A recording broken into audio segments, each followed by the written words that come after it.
Коронавирусот забрзано се шири и во гостиварскиот регион. За сериозноста на состојбата денеска алармираат меѓуопштинскиот кризен штаб на општините Гостивар, Врапчиште и Маврово Ростуше.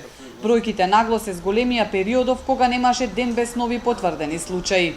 Ситуацијата во Гостивар е навистина сериозна и алармантна.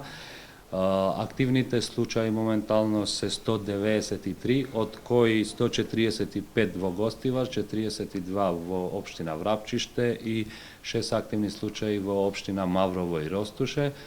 Голема е и смртноста на ковид диагностицираните во овој регион.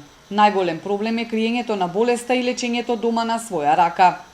Треба сите да бидеме максимално внимателни за да не дозволиме да се прошири оваа пандемија и затоа би упатил апел сите кои што имаат некакви симптоми да не го кријат тоа, туку да се јават кај своите матични доктори за да може навремено да се реагира за да не се доведеме во некоја полоша ситуација. За уште поголем наплив на пациенти се подготвува и Гостиварската болница. Деновиве на инфективното оделение биле поставени дополнителни кревети, а се подготвува и мобилна амбуланта која ќе служи за тријажа, односно распределување на пациентите за понатамошен третман. Сепак и покрај сериозноста на состојбата, засега локалните власти не размислуваат за воведување порестриктивни мерки.